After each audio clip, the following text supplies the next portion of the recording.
Pozdrav dobri moji pratioci kanala Hrana za telo.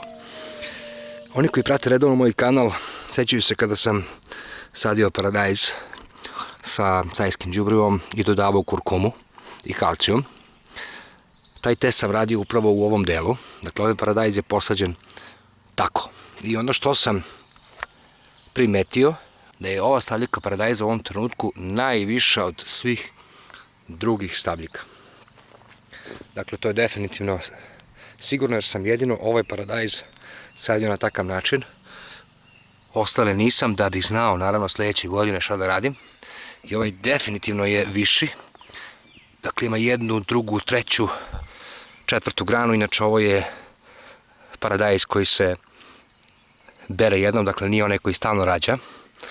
Ali ono što se da primetiti jeste da je najviši, što znači da kurkuma definitivno pomaže paradajzu, tačnije korenu paradajza, dok on raste, da se razvije u ovakvog giganta u ovom trenutku.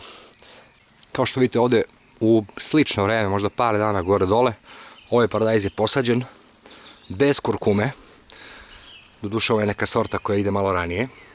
Ali ono što se da vidjeti je da nije toliko krupan i visok kao paradajz koji je posađen sa kurkumom. A sad idemo u moju glavnu baštu, dole kod šume. Kao što vidite, ovaj paradajz je posađen u bašti koja već, možemo slobodno reći, 100 godina se već obrađuje i svi znaju da je ovdje jako plodna zemlja. Dakle, mnogo plodnija nego ono gore što ste vidjeli. Međutim, ovaj paradajz, na primjer, nije sađen sa kurkumom direktno u zemlji i može se primijetiti da i pored toga što je zemlja dosta kvalitetnija nego gore, paradajz nije toliko visok i krupan kao onaj koji je dobio kurkumu i doduše također i organski kalcijum pri sadnji. Međutim, sada je zaista najezda insekata i ima ih bukvalno na sve strane i nekako se treba organski dosjetiti kako da se barem smanji broj tih insekata. Jedna od savršenih stvari za to je upravo mleko. Mleko, pored toga što je insekticid, ajmo slobodno reći, hrani paradajz i bilo koju drugu biljku jer posjeduje kalijum, kalcijum, sumpor, fosfor, magnezijum, bakar, mangan, gvožđe i tako dalje. Dakle, on je savršeno, mleko je savršeno sredstvo protiv patogenih mikroorganizama, sredstvo za zaštitu od insekata i prirodno đubrivo, zapravo i biostimulator. Jer kada se biljke tretiraju mlekom, na površini se obično stvara, vi sami znate da je mleko u principu masno i ono se lakše vezuje i lepi za list. Tu se stvara taj određeni mlečni film, možemo slobodno reći, a u današnjem slučaju to mleko će biti pomešano sa kurkumom, vidjet ćete i kako vrlo uskoro. Dakle, stvara se taj film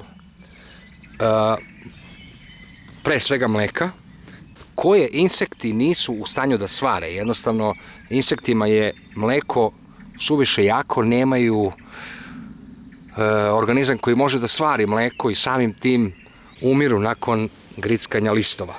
Sada ću vam pokazati tačno kako da napravite tu smesu kojom treba kasnije naprskati naš paradajz.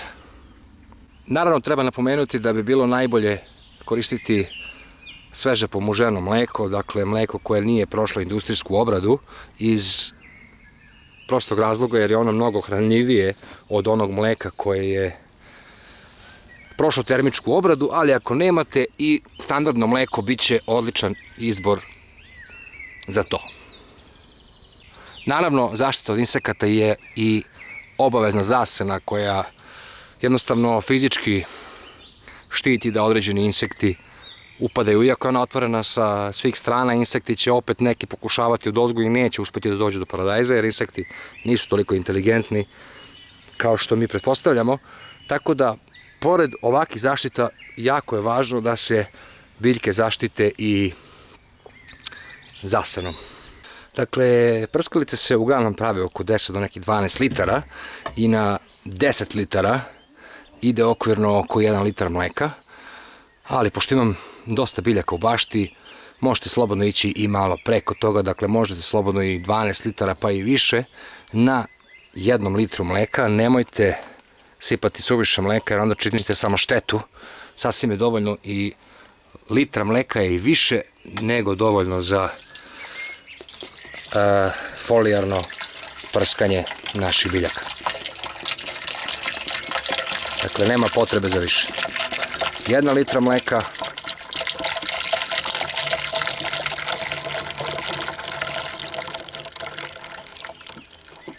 Zatim na ovo 1 supenu kašiku kurkume.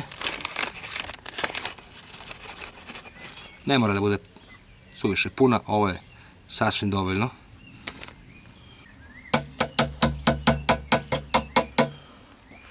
Na 10 litara vode dodajemo oko par kapi joda.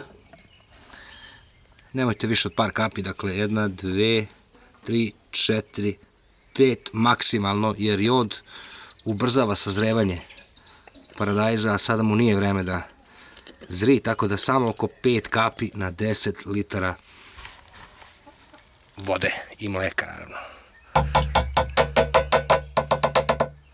Zatim se to napuni vodom i dobro promuti.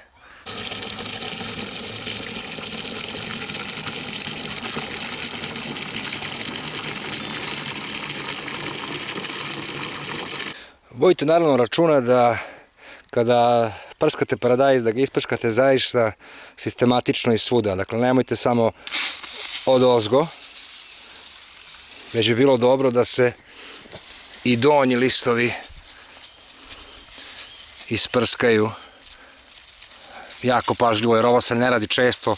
Ovo možete raditi na 2 nedelje, tako da nećete puno puta ovo raditi u toku jedne sezone i zato to uradite što je preciznije bolje.